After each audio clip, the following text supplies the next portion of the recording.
so if I look robotic, that's why. But hello everyone.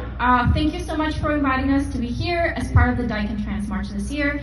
As was already mentioned, my name is Amanda, this is Bellamy, and Jasmine couldn't make it here today, unfortunately. But we are the three people that co-founded Lavender Club, and I'm speaking on our behalf today. I want to begin by acknowledging and thanking everyone who's made today possible.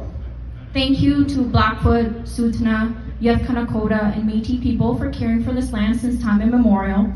Thank you to our lesbian, sapphic, queer, and trans ancestors for paving the way and giving us what we have today, especially to the Black, Indigenous, and racialized queer trans ones who really did it despite everything that they faced and continue to face.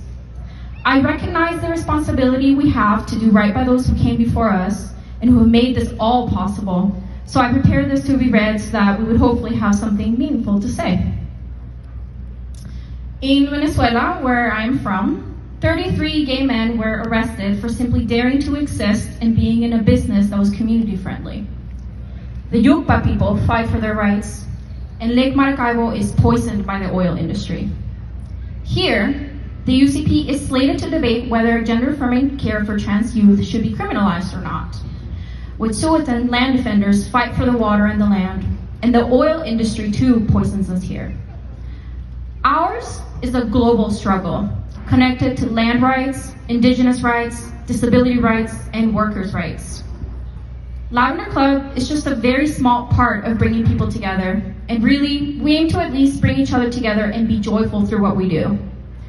Beyond this small goal, we have been able to monetarily support our communities through our endeavors. We've seen relationships grow, we've grown our own relationships through this. It's hard to do it sometimes while also managing living under capitalism. But I can speak for the three of us when I say it's one of the most rewarding things we've done. We do it because we know that relationships are where it all begins. The joy that we have always historically found as lesbians, sapphics, trans, and gender non-conforming people is what motivates us to be better and do better. We must learn our histories, come together, and claim our joy in our space to exist now and in the future. We must do this by fighting for our collective liberation together. Our focus is to build community connections through sober, low-key fun events that showcase the creativity of our community, but also simple events that allow us to meet and connect. Everyone who's paved the way for us to be here has done it by coming together and using the power that we have by being connected, by learning from one another, by being humble and growing through this. We are inspired by our histories and we move forward always following the lead of the most oppressed people in our community. We encourage you all to let Black lesbians, Indigenous lesbians, disabled lesbians, sapphics, and trans people say what they need to say and listen to that with open hearts and open minds. We speak from our own personal intersections and we understand that we cannot speak for others. Nobody is voiceless, it's just that only certain people are heard. And we have the privilege of being heard here today. So we listen and we understand that building a relationship with each other is the only way we can truly fight and build a better future. And this is not always easy to do, but we know that it's the only way forward.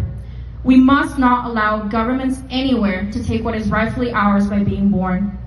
The joy of living as our true selves, of living through our individual purposes and making the world better for each other and for those that will come afterwards. They will take away our rights to be, the very rights of this earth and water to be free. We must not and will not allow this so long as we respect and acknowledge the responsibilities we have to one another and to the land itself. We strive to create moments of joy so that we remember to witness one another, to lead each other through our struggles and through everything that we must do together to protect our world and fight for everyone's liberations. We urge you all to find out what your personal gifts are, what your own capacity looks like, so you can take this knowledge and do something for collective liberation. We are just three people. Every step counts. Thank you.